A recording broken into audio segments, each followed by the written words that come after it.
We are BJ Balls Out Comedy Podcast. And today we've got a special guest, Mr. Johnny Katz. How you G'day, going? Benny. How are you, mate? Not bad. Yourself? Good. Dude, How you doing? Good, man. Geordie? Thank you very much for coming in. You're welcome. Thanks for having me. I love this place. Everyone says that, though, don't they?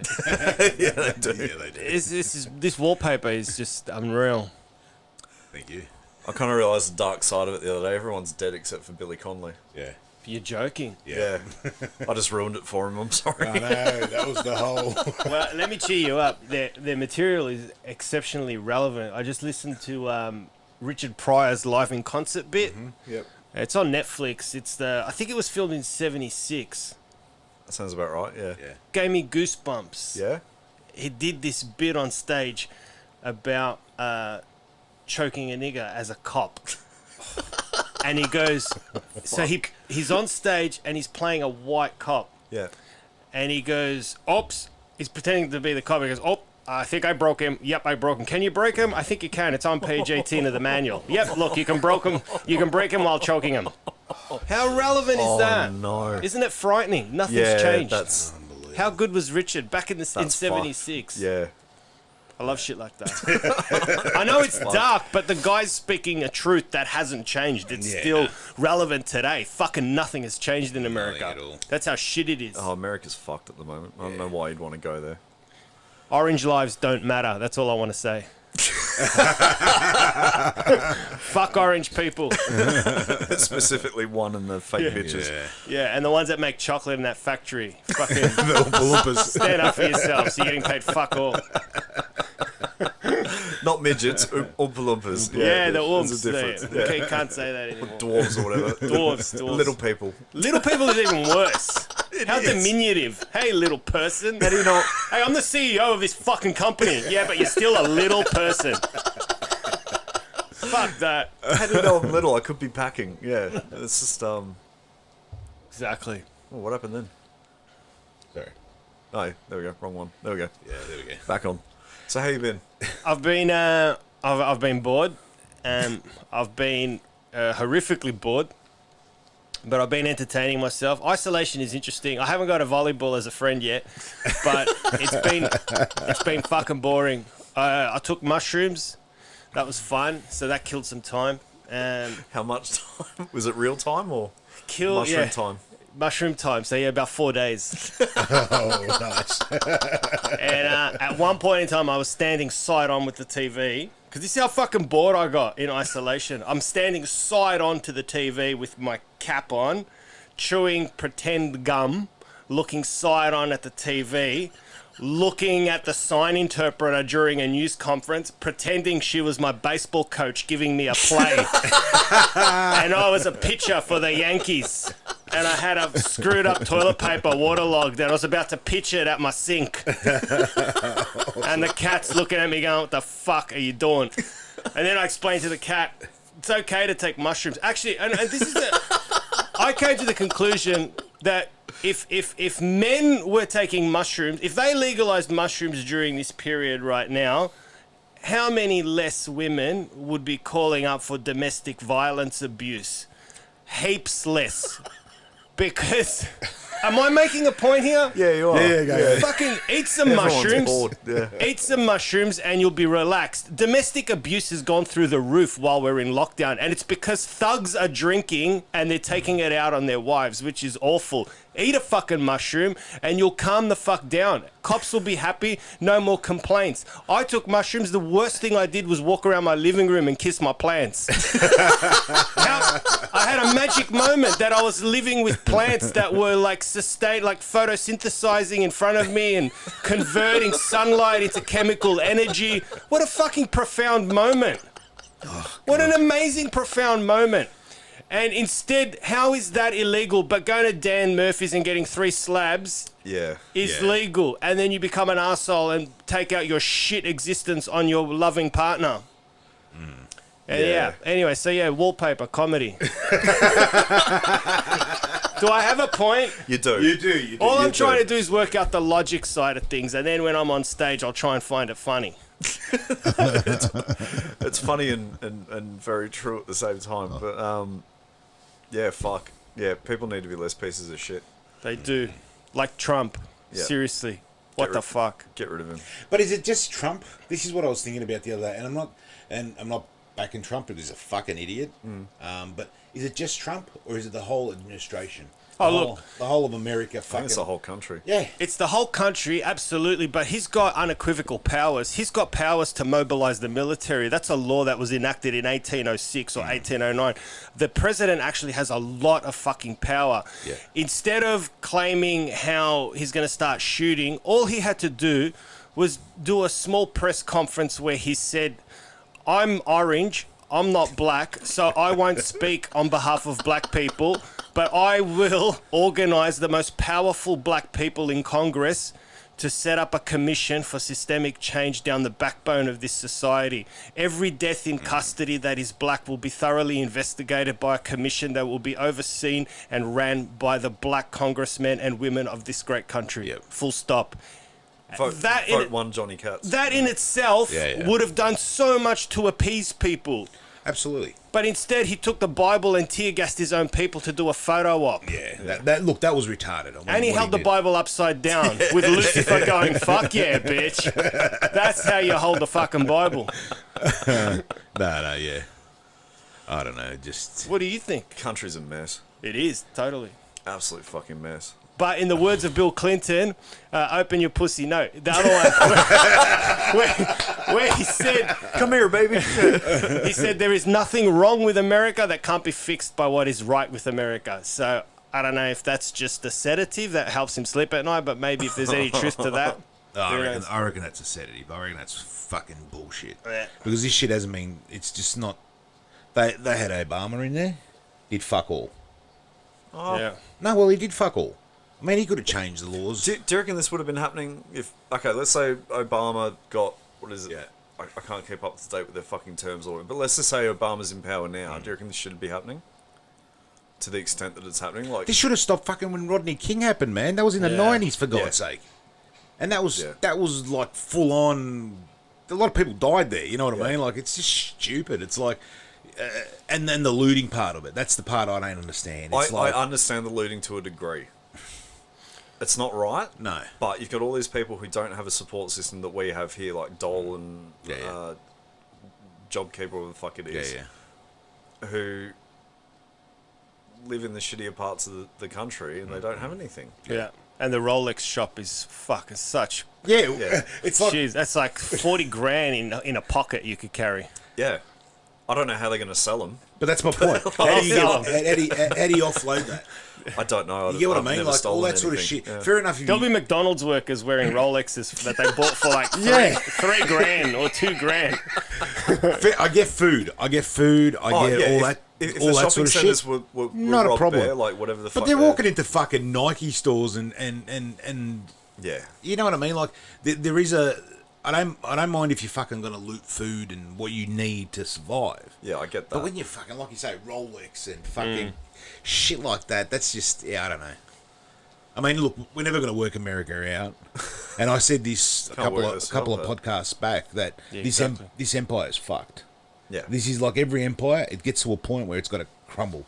Yeah. And you can see it. It's You reckon? crumbling. It's gone, mate. This is... Who's next? New Zealand? No, China.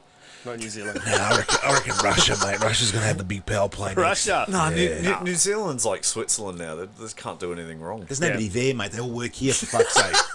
The thing is, they're on the other side of the schoolyard screaming. Like, China's like, we're not fucking going all the way there to attack you. You're too far away.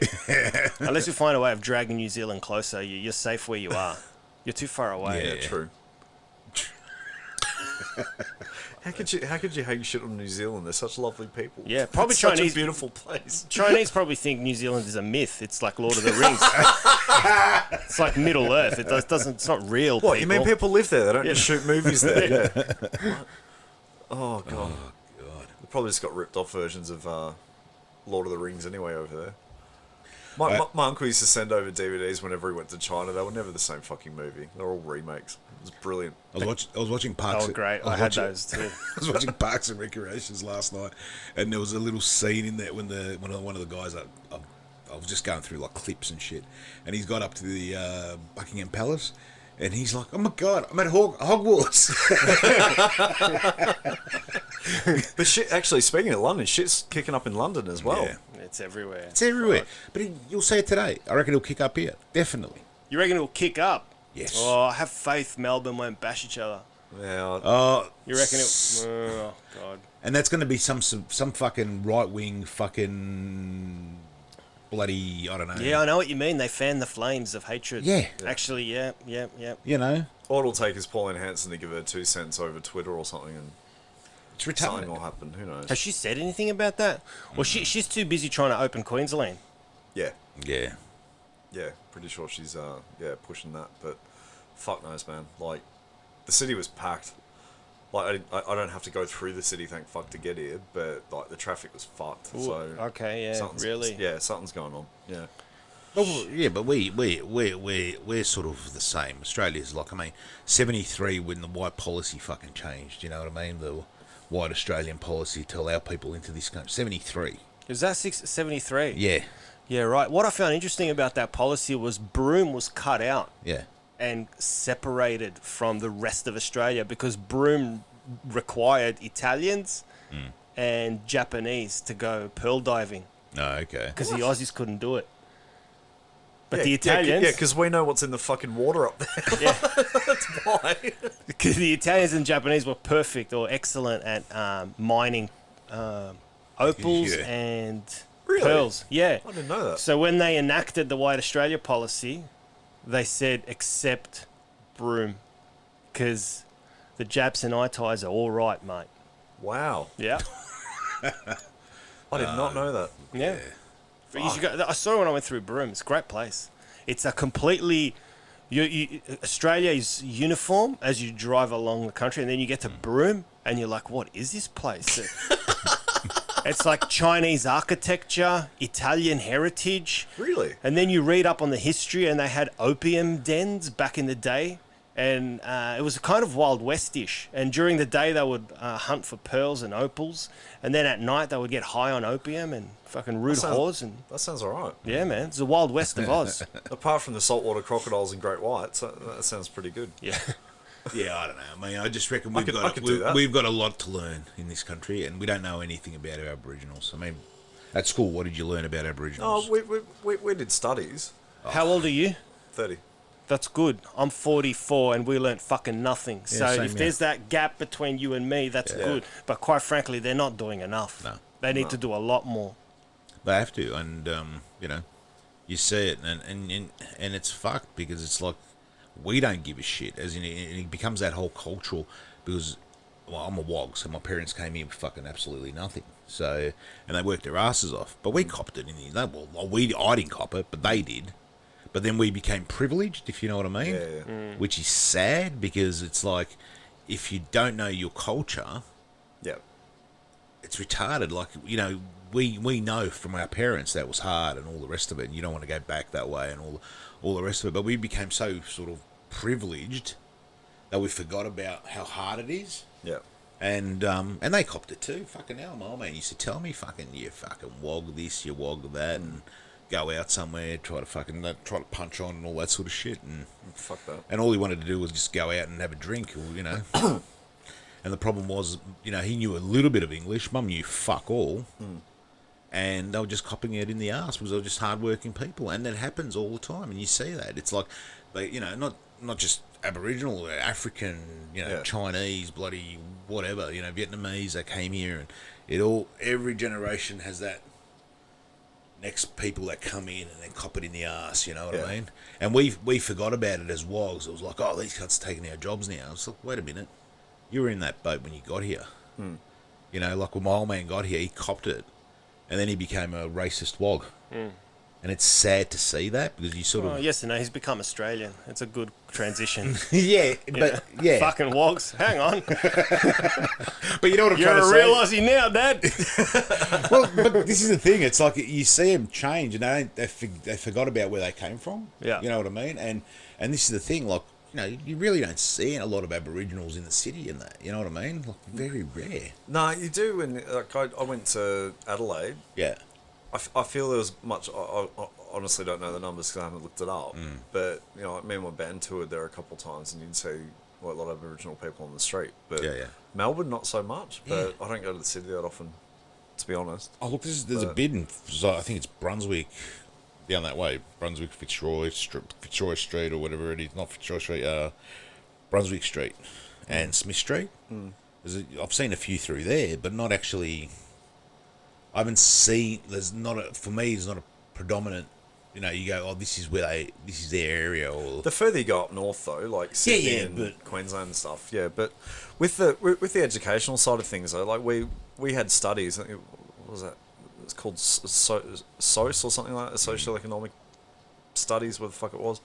Teacher was a complete dead shit, so we didn't really pay attention. But we also learnt about Australia's history at a really bad time because we were like 15, 16, we're trying to chase pussy and stuff, and being in a mixed class, you're staring at that girl who's starting to get tits as opposed to listening to what's going on. So that should probably be a primary school thing, I think. But absolutely, it needs to be primary school or year 12 or something like when you've actually got a bit more of a mature head on you. Primary school's good because you can start them with Dreamtime stories. Dreamtime stories are quite beautiful. It's almost like mythology of ancient Greece. It's very similar. So beautiful stories like that gets them interested in astronomy and stars and so forth. And as they get older, they appreciate, all right, the whites were technologically superior, so they didn't give them much credence. But once their isolation ended, so too did a unique way of life for these Aboriginal people. And they'll never get that back. It's gone. Yeah. And then we tried to whitewash them, and that was the worst thing we ever did. So, but I think if it starts early, it'll be all right. Just have to start fucking fresh. Well, I hope they do. I mean, I hope they... look, I hope there's no violence, but I'm just worried that there might be fucking bit of violence today. And it won't be, Aboriginals or any people in that elk, you know what I mean? It'll be some fucking white as fuck starting it, if you know what I mean. Ultra right, you mean? Yeah. Probably. And you can see it, like you can watch a shit from America. Like you watch some of the stuff. It was like I saw one night they were looting. White as fuck. I'm talking like she was white as fuck. You know what I mean? Yeah. And she's pushing her way through trying to steal fucking perfumes and shit. Wow. And I'm just sitting there going, that's bullshit. You can't polish a turd. Yeah. You know what I mean? Like, the cops need to go through the crowd now and look for people with very large Red Bull cans, Hitler tashes, Bathurst t-shirts. And go, come on, mate, you don't believe in this fucking cause. Get the fuck out. You're just trying to start trouble. Oh, fuck America. You can't call yourself a superpower after this. No fucking way. The empire's done, mate. You can see it now. It's just slowly, it's just completely and utterly just imploding in itself. Yeah, it'd be interesting to see what happens. I don't think I'll come back from this. It's too hard. Well, this happened in '68. That when they had massive riots and they recovered, but change didn't happen. So now that Joe Biden might win the presidency, he's promising change. Oh, the kitty fiddler. Yeah. See what happens there. Yeah. Well, they're all grabbing by the pussy, aren't they?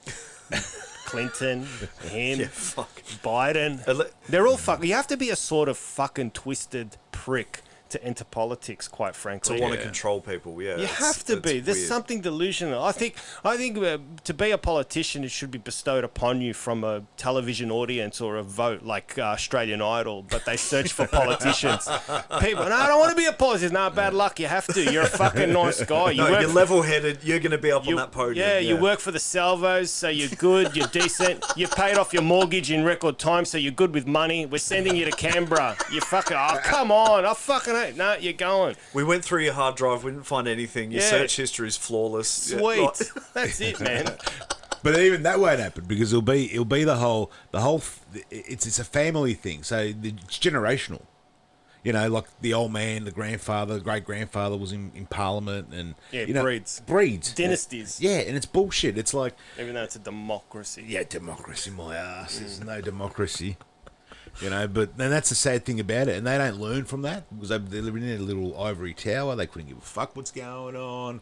No. And they, you see them once in a while come out and go, yeah, I'm behind that.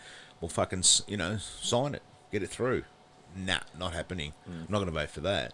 And the one that's busting ball. It was actually, I was watching the Lambie lady. What's her name? Fucking Jackie Lambie. Jackie Lambie. Oh yeah, no, yeah, fucking. Yeah. Oh yeah. Oh no, fucking yeah. Yeah. But at least she's fucking honest. Yeah, she has. She's honest.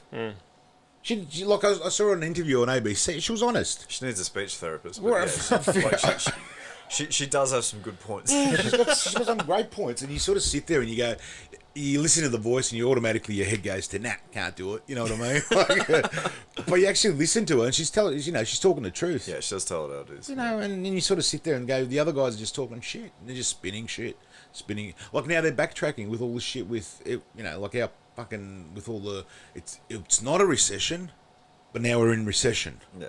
We all fucking knew it was a recession. We all knew it was going, we were fucked. Yeah, well, fuck the pokies. Once the pokies shut, we're in a recession. There's no more money coming in. We're fucked.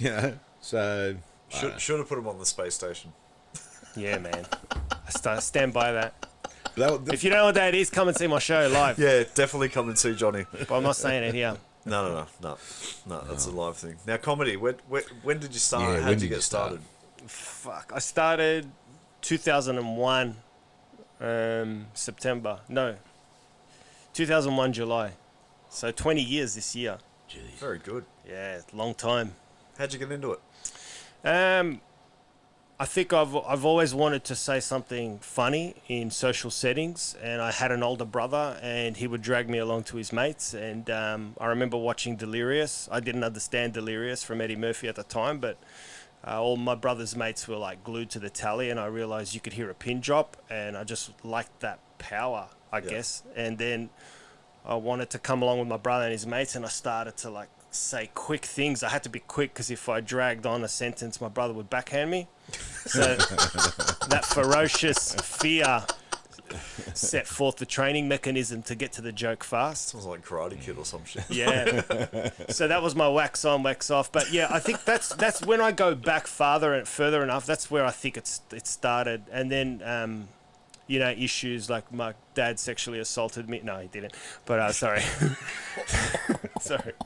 That's fucking twisted. We all need a backstory. It's all right. So parents, all that just normal parents that didn't give a fuck about my childhood because they were working in a factory to pay off the house as a good Greek boy. Just alone at home, just writing stuff, sketches, recording them, and that's it. Oh, that's awesome. So what was your first gig like? Oh, fuck, where was it? It was at the Corner Hotel in Richmond. Oh, shit. Wayne Deacon booked it. I remember ringing him and he's like, yeah, just come down, do 5. Just have fun and just fucking don't die. Typical Wayne enthusiasm, Yeah, fuck. And that was the first time I chatted with Wayne. And then I went down. It was in the other, not the main band room, obviously not, because this is shitty open mic. It was in the side room. There was one door on a hinge that would swing open, so the bar staff could service both bars. And there was a band on, of course there was. Fuck, that doesn't work. We were on stage in front of like 7 or 8 people, and the band could be heard.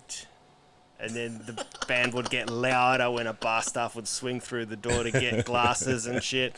And it was, I think, completely unplayable. But I did it. That was my first time. That's an absolute trial by fire, that. It was shit. Fuck that. Jeez. That was shit.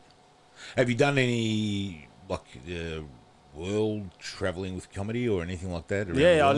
I lived in London for about 8 years, and I worked the circuit in Europe. There's a European circuit there for expats, where you could fly to Romania, Iceland, Estonia, Latvia, Lithuania, as far down as Egypt, and do gigs for British, American, South African, New Zealand, Aussie people living and working in corporates overseas. Yeah. So they have an Irish pub in Romania, so you go there and you're like knee deep in snow with the fucking Russians. Go, what the fuck am I doing here? It's like, you're here for coal, my dear. I'm like, yes.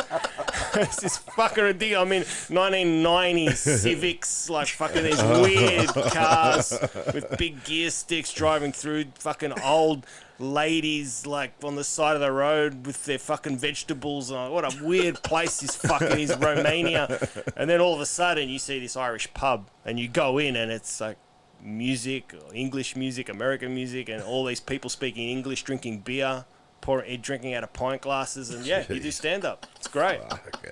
Fucking weird, but it works. That sounds awesome. That sounds awesome.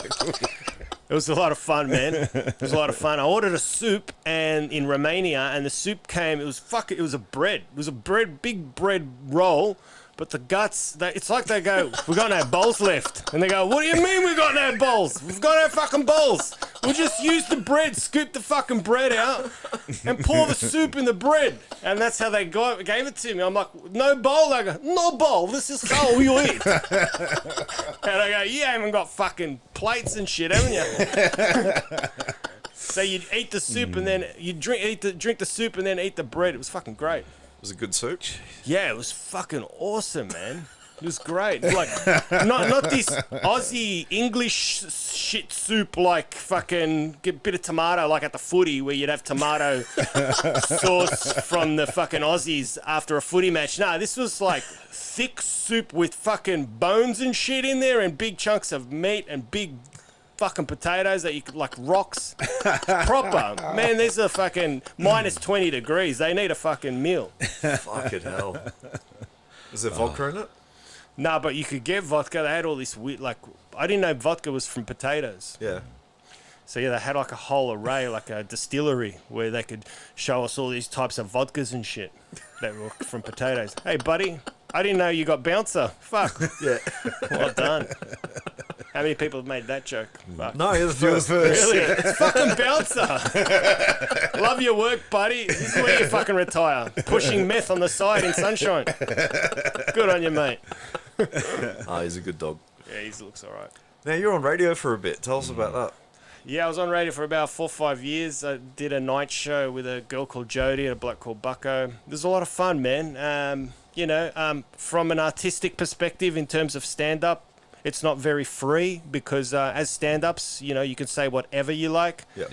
Radio, of course, there were parameters and I had to operate within those parameters, and a lot of times I went overboard and I had to get air checked and reprimanded. Really? Yeah, my boss wouldn't be wagging his tail like that for a long. It'd be more like snarling teeth and saliva going, the fuck are you doing? You can't say that. Can you give us an example? Something like, I think when they sentenced those, when they sentenced Chappelle Corby to prison for smoking a joint or having a whole heap of dope, and the guys who bombed Bali. It's very dark shit. The guys who bombed Bali got off. They got like 2 years. Yep. The Bali bombers. They got 2 years. Chappelle Corby got 30. And I remember being on radio and I rang the embassy. And I say, if you blow up a joint, make sure it's full of Aussies and not fucking marijuana. And my boss is like, you can't do that. So he'd lose his shit because he'd have to he'd have the embassy on the other line. I remember once I rang up the president of Geelong, Frank Costa. I got his mobile number, and I turned into Steve Brax, who was the Premier of Victoria at the time, and I rang Frank Costa on the mobile, and Geelong was playing shit at the time, and I remember ringing up going, "G'day Frank, it's Steve here. What the fuck is wrong with those boys? What do they need? Are they on the gear or like Steve? Yeah, it is Steve, mate. What do we do? Do we fucking go to the strippers? Do we get them a route? What do we fucking do to these boys? They're not winning games. They're not hard enough. What's wrong with them?" And he's like, what? And the boss told me off for that. So as you can imagine, this is a radio show for kids doing their fucking homework. And yeah, wrong demographic, but I had a lot of fun. Lasted 4 or 5 years, and then... It's a pretty good run. I mean, yeah, it was fun. I like how you say lasted, like you got in trouble like every day. I got too much trouble, and I didn't like the whole ethos and the psychology of it. Like, you have to interview bands, you have to be really into the top 40, you have to really know your pop bands, you really have to be woke in terms of this agenda of left, and I don't consider myself left. I consider myself center left, and then center right, and then but more center left. So I like to fuck around, and because I'm a comedian, I like to go center right for a laugh to see how people respond when I'm really center left. But it's just piss taking, and it didn't really work. And I remember at the time I was just my boss was like, you keep pushing the envelope. And I'm like, well, and then he came and saw me do stand-up at the Comics Lounge in North Melbourne. And he said, I get where you're coming from. And then he put me in touch with an agent. And that agent had access to the UK. So I flew over there to do gigs. Beautiful. So that worked out well. Yeah, I was happy in the end. Yeah, I just didn't want to be... I think you sort of... I just wanted to keep gigging. And I wasn't gigging a lot on radio because I had the night show. So I wanted to get back to performing because performing kept me raw, grainy, and constantly fighting my own self-worth. Because stand-up does that beautifully. Stand-up, nothing grounds you like stand-up. It just shoves your face in the dirt. Whereas radio, you're surrounded by people that think, you're amazing. Oh my God, you're amazing. That was super. Oh my God, I can't believe you said that. That was so funny. High fives. And it's very easy to fall into that trap, but you keep doing stand-up all the time and you realize you're not amazing. You're just okay. And every now and then you have a good gig. And that's why there's a lot of people on radio who stop gigging, and you can fucking tell. Yeah, you could tell. Yeah. what about okay, saying that? But what was your worst ever gig? Like fucking bomb of bombs. The bomb of bombs was in South London. Would have been about 2012, 13.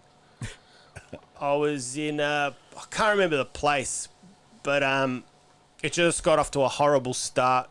And I started getting booed, and the boos grew, and I started switching subject material.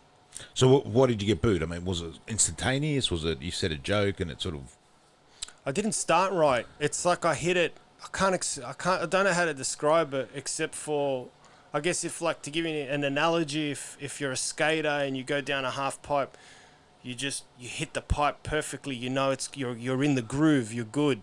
But from an instant, when you know you're going to fall off, even way before you fall off, because you're like, oh, my feet aren't right. I'm not in the right position. That's what it was like when I took to the stage. I took the mic out, I moved it, started talking. Yeah. After a minute, I was like, ugh, there's no chemistry here. I'm not feeling it. They're not feeling it. Yeah. They're not interested. Yeah. This is wrong. I shouldn't have started with that. I don't know what I started with now, but I started with the completely wrong piece of material. It didn't connect with them.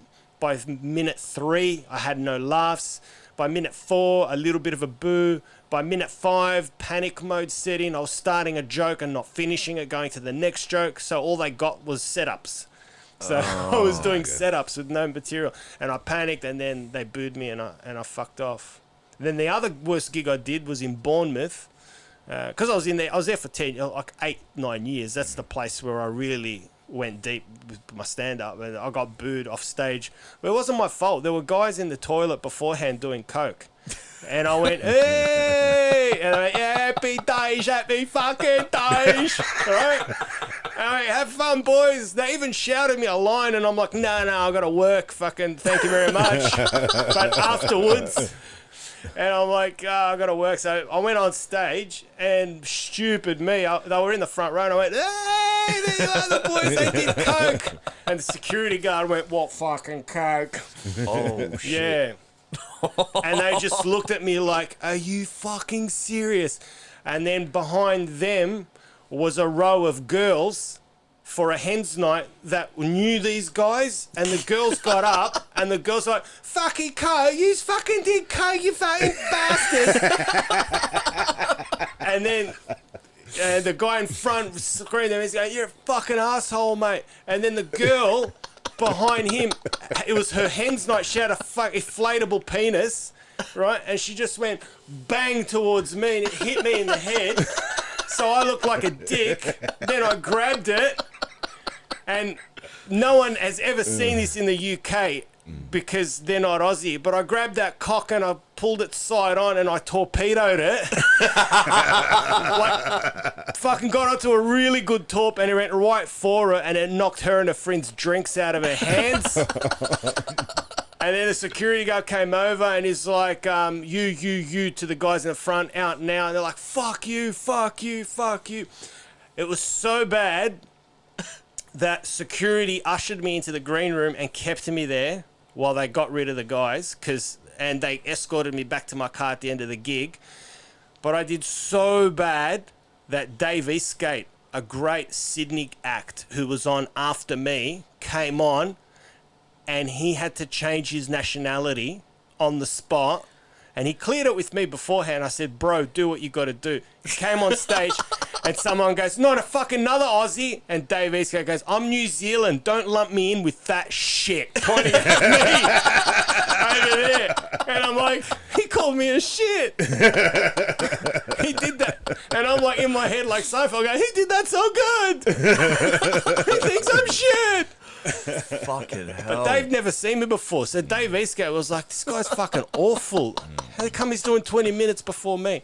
But yeah, so that was probably one of the worst. How'd you bounce back from both of those? Easy, man. You just fucking... If I have a horrific gig, I will go buy a can of Milo and eat the fucking whole thing, right? I'll eat the whole can of Milo. Only because Seinfeld, I remember watching Seinfeld, and he said he would eat like a chocolate sundae. And he said, if you really bomb, do something you like. Do something really good that you like that's dirty. And so I'm like, fuck it, I'll destroy a can of Milo. So I got a can of Milo, I destroyed it. And then the next day by lunchtime, it's a new day, it's a new gig. Yeah. So as you know, both of you know, as comics, fuck, you have shit. That's why I think comics are really good at being level-headed and, feet on the ground type of people. Yeah. Until you bomb. Until you bomb, man. How good Seinfeld. I just started watching that again. Oh, great, isn't it? Yeah, I mean, it was always on when I was, like, growing up, because, it was on TV and Mum would always watch it. But, yeah, but I hated it back then. I love it now. Really? I always loved it, and now I appreciate it even more. I love it now, but at that time, I hate that sheep thing, where people just go, everybody's watching it. Yeah. Let's talk around the cooler bullshit. I don't like that shit. It's like, if I'm going to find something and be it funny, whatever, I don't want 1,000 people finding it with me. If you get what I mean, sort of thing. Like, as in, I sort of, I do know what you mean. I don't mind being swept away if it's good. That only really works for Tinder, because then there's more people on it. Stop it with Tinder, bro. I'm not on Tinder anymore. No. Are you off it? Yeah. Is it that bad? For reasons I can't say on air. Yeah. Did you get blocked on it? No, quite the opposite. He's turned gay. Yeah, no, not yet. No, I did experience Grindr once for a joke, and that shit is brutal. God, man. Yeah. It's no nonsense. I love it. No, there isn't. No, it's... Yeah. It's great. Do you want a cock at 4:15 to 4:20? Yeah. Sure. 500 metres away, yeah. Yeah, but where was it in our day? What? Did you switch sides recently? No, I'm saying we're not Grindr. I'm not saying cock and shit. Okay, I'm you saying need to be more specific. all the other shit that's out there, the fucking, what is it, sweep right, sweep left, whatever the fuck. Jesus. Well, you didn't have phones for a start, but... We did. How old are you, Benny? 47. Oh, yeah, fuck. Yeah, you grew up, well, I'm 44, so yeah, we had nothing. We had Snake on the dunny. That's it. Snake on the shitter, that was fun. But no, Seinfeld, man, like, I appreciate that way more now. Like, it was always on TV when I was growing up because it was on TV. But I didn't understand it because I was fucking 10 or whatever. But started going through the seasons once a week, catch up with Mimi, and we watch, binge like 6 fucking episodes a night or something like that. It's fucking brilliant. Good, isn't it? So good, so good. But it's all Larry David too, which is so bizarre. Yeah, it's Jerry, but it's 80% Larry. I just love George. He's fucking amazing. Yeah.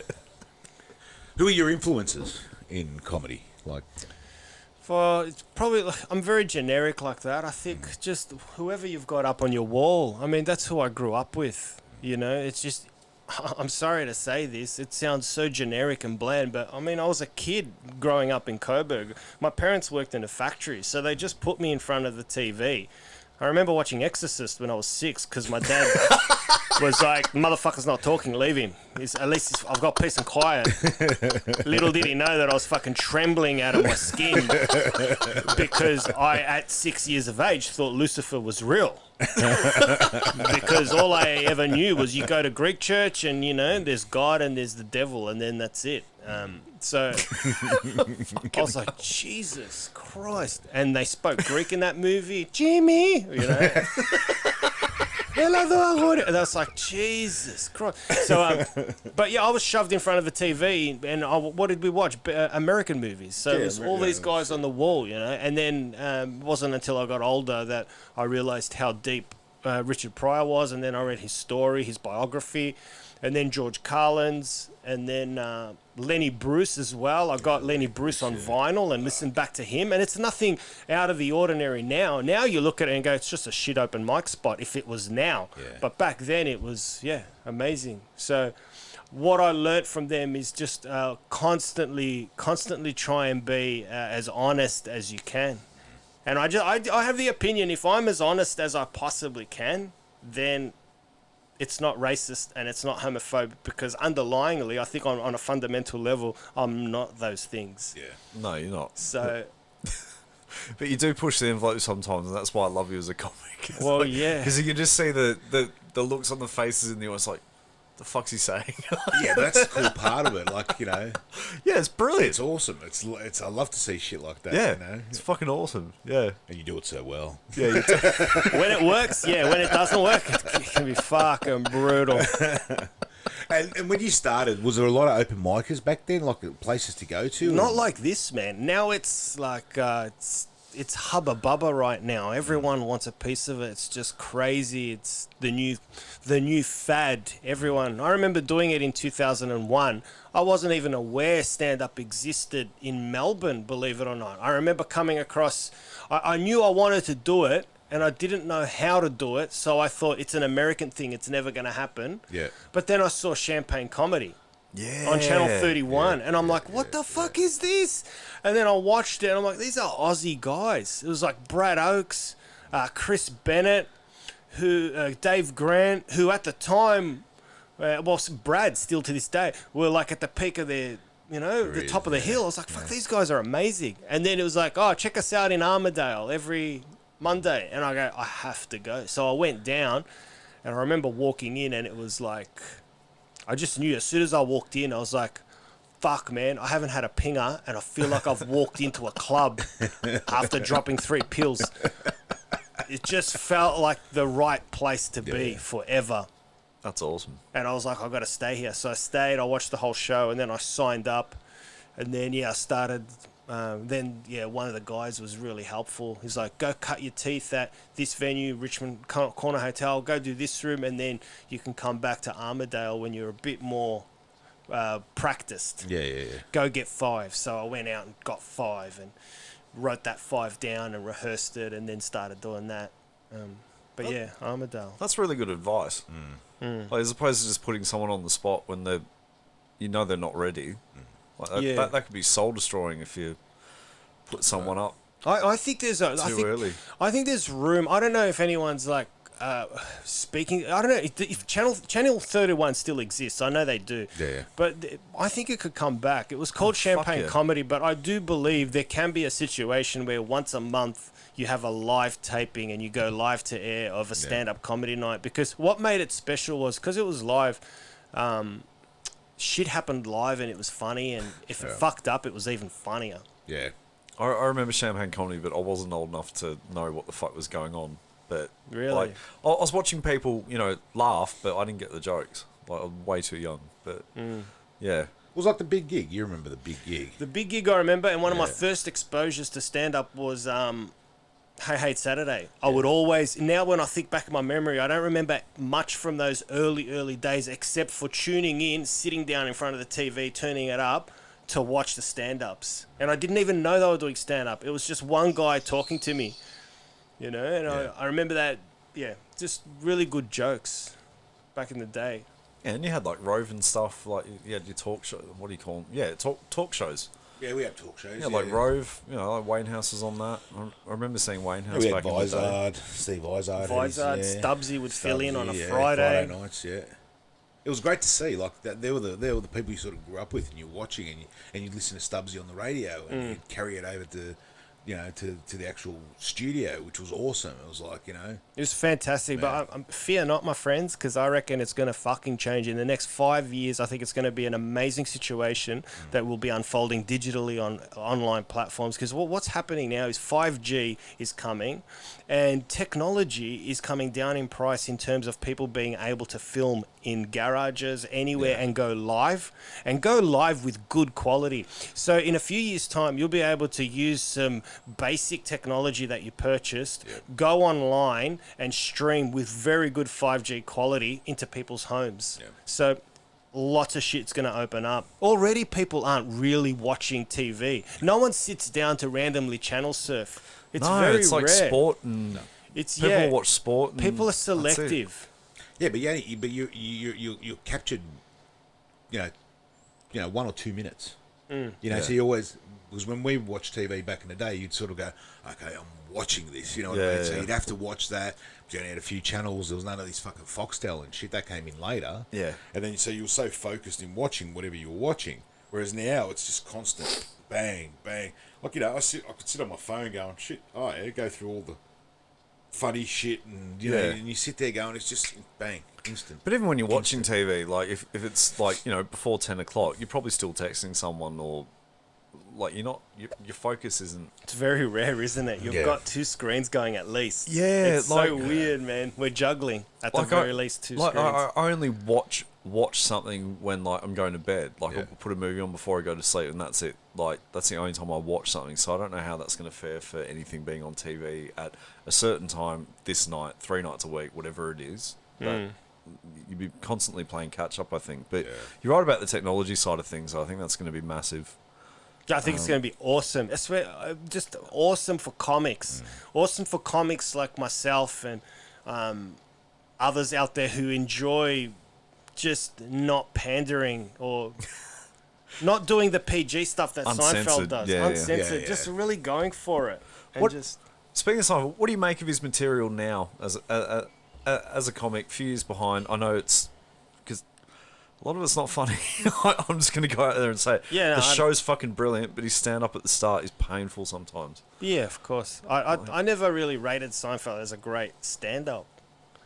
I thought he was a great worker. He used to write 5 hours a day. Like, that discipline is amazing. Fuck. Every day, 5 hours. I'm fascinated by him. I read his story. I thoroughly respect the man. He had this epiphany when he couldn't write, so he went out and got a coffee with Larry David, and they just walked around, and he had an epiphany where he saw factory workers going in, construction workers going in for a coffee and then racing back to work. And he goes, well, if they have to do that, why can't I discipline myself to force myself to sit and write for 5 hours? And Larry went, good luck with that. I'm not doing that. and Jerry goes, well, I'm going to do it. So he went off and he wrote 5 hours a day. And yeah, you can tell though. But I would fucking hate that. It's like... But could you write 5 hours a day to make it actually funny, if you know what I mean? Well, he has, but what he's done is his word economy is sublime. He just grinds his words down to a pulp where every word is meticulously put in place like a jigsaw puzzle, and you have to say each word as you say it. Otherwise, the joke collapses. That's why there's no fun to be Seinfeld on stage. Yeah. No fat, but also I don't think any fun. Yeah. Whereas the comics, don't you have a lot of fun on stage where people laugh and then you take a pause and you're like, what should I go with next? Where should I go? Should I do, let's do this bit. It's going to be rough. It's not ready yet, but we'll do it. Whereas Jerry's like so, like German-like. I know he's Jewish, sorry, Jerry. His efficiency is wunderbar. I mean, I love him on the show, and my favourite stuff of his is comedians in cars getting coffee, just talking shit. But the stand-up at the start, I can't really... I mean, I'm sure it was the same as what you were saying before, with like the stuff you saw years ago. Like, I'm sure it was good at the time, but it kind of feels very open-micy sort of thing. It becomes robotic as well. Yeah. Like, it's like reading a script. Yeah. You're not showing your true self, if you know what I mean. Like what you're saying before, like you sort of go, I'm going to go this way. And if you fuck it up, you're sort of sitting there going, well, how do I twist it? How do I get them back? How do I, how do they see me? Whereas when it's so scripted, I think it's, and you see some comics, it's very scripted. Yeah. Yeah, You know what I mean? it's also the subject matter as well. Like I love Jerry, but I can't hear about M&Ms and like cookies for 2 Peanuts, hours. yeah. And, I can't do it. Whereas I like to leave a stand-up show going, I know that guy. I know his soul. Yeah. I know his darkness. I know his light. Like Louis or Bill Burr. Chappelle. Who's on top of his game at the Patrice moment. O'Neill and Patrice, all those guys, they're just, and Aussies here like Wayne House and Corey White, who I fucking don't see him enough. But have you seen Corey White live? Not familiar with him. Sorry, no. Oh, you got to check him out. Corey It doesn't do much, but when he does, it's a great act.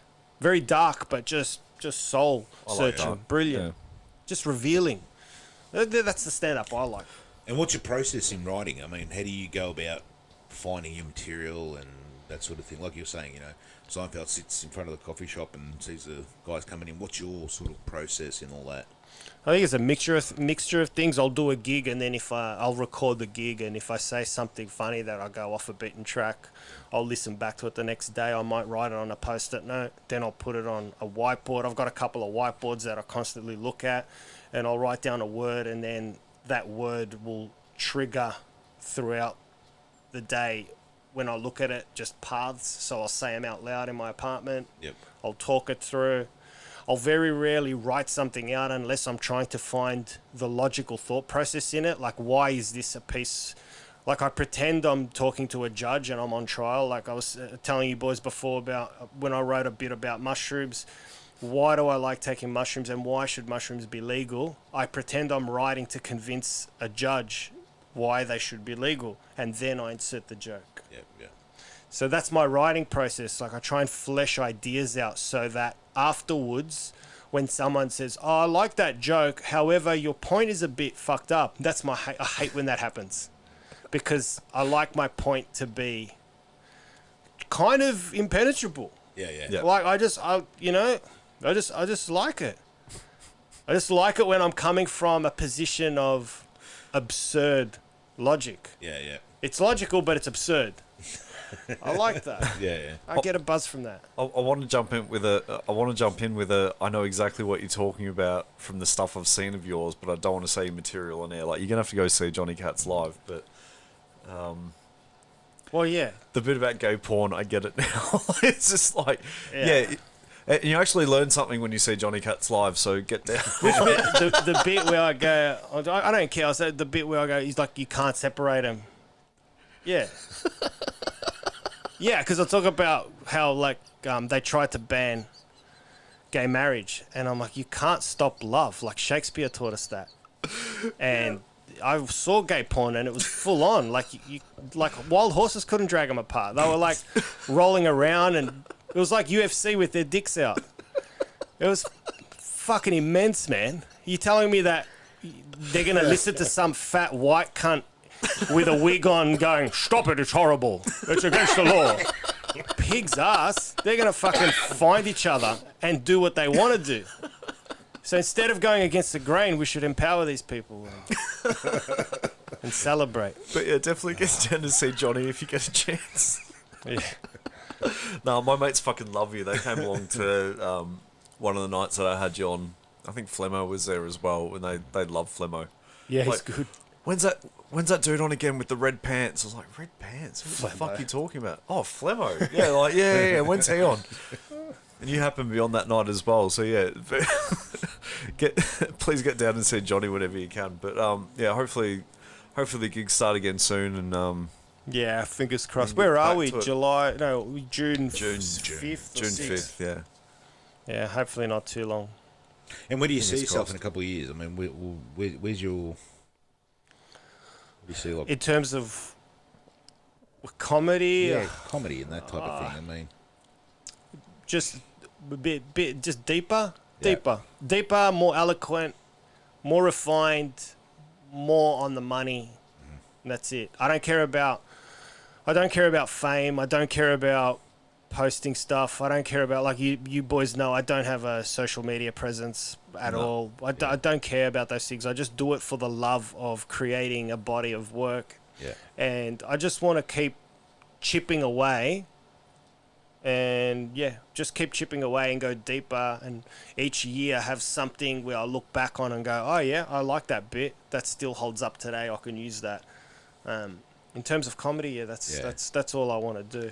Have you ever had thoughts of doing like a, I don't want to say special, but like, you know, like recording? Probably one day, yeah. Something. I guess I will. I was looking at, once I'm almost close to getting 45 minutes that I really like. Yeah.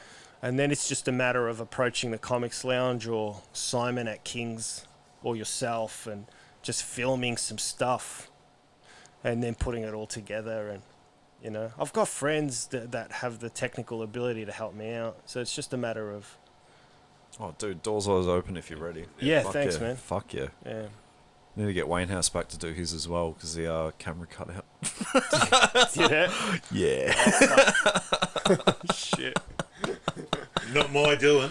No, it wasn't you. No, it wasn't you. No, it was my technical abilities. Did he have a corker as well? Was it a... Oh, no. Oh, yeah, he did, but it was the first gig back after the Christmas break, and because we were closed for 5 weeks, I thought we got this momentum. The first gig back, we got fucking Wayne House, you know, recording and headlining.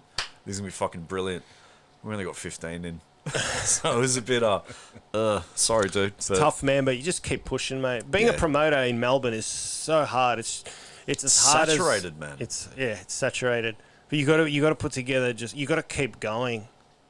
You just it's like stand up. You just got to keep doing it week in, week out, and eventually, I think a crowd will come. You'll build a following, man. You do a lot with the Kings of... Well, Kings and the Lounge. Yeah. I try and do every Tuesday or every second Tuesday at the Lounge. I try and do every 4 or 5 weeks at the Lounge. I try and do every... or like a weekend run. I try and do, every 2 weeks at King's. Yeah. I just think I just look for rooms where there's a large body of people. Yeah. True. Yeah, absolutely. You know, so I can't fly into state yet. So until that comes back online, fuck. Yeah. Wherever you can, man. Yeah, absolutely. Just before we wrap up, have you got... We do get a few newer comics listening to this. What would you have for advice for someone starting out or someone who's a few months in and, you know, wanting to have a crack at this? I don't know, what Jamolan told me years ago is what I tell people. Jamolan told me the only advice I give you is to take no advice. And that's typical Jamolan philosophy. I love that about you could picture his face twisting up when he said that. Yeah. Like I've fallen down a rabbit hole, but I knew where he was coming from. I think he was trying to say, well, no, what I took from that, I'm not going to put words in his mouth, but what I took from that was do whatever you want. Just do whatever you want. I know this is going to sound weird, but if you want to do an hour at the festival and you've never done a gig before, do it. Just do whatever you want. Don't listen to anyone. You want to talk to the crowd? Talk to the fucking crowd, because underlying that itch, there may be something that you're working on and you're not even aware of it on a subconscious level. So just do what you want. There's a great comedian in the UK called Terry Alderton. He would stand on his head and his 2 Converse runners would chat to each other on the mic. He would turn his back to the audience for 15 minutes and do a voice hunched up in the corner of the stage where no one could see him. So there are no... Just, you know, who was to say that, oh, you can't do that? And if you say you can't do that, then you're putting up a wall for this guy. And if he listens to you, then he's not going to explore his own creativity on stage. So that should be a completely free space to say whatever you want. Even if it's fucking nasty and racist and horrible, say it, because then the crowd's not going to laugh and you're going to get the fuck off stage and start realizing that maybe you harbor racist feelings. So I think it's place on stage is just a mirror. It's just going to show what you are and reflect what you are, and the crowd will decide whether you're funny. And in the words of Richard Pryor, when you're starting out, if you can't be funny, be interesting. If you can't be both, get the fuck off stage. Very good. Very good. Well, thank you for this today. Much appreciated. Yeah, it was a lot of fun. Thank you. Thanks for having me, man. No, anytime, dude. Johnny Katz, everybody, check him out when shows kick back in. You got any socials or? Nah, I'm on Facebook, Johnny Katz. That's Kats. Johnny Katz. You'll find me on Facebook. There's a gig list where you can find me. Yep. Yeah, in Melbourne. Good man. Thank you.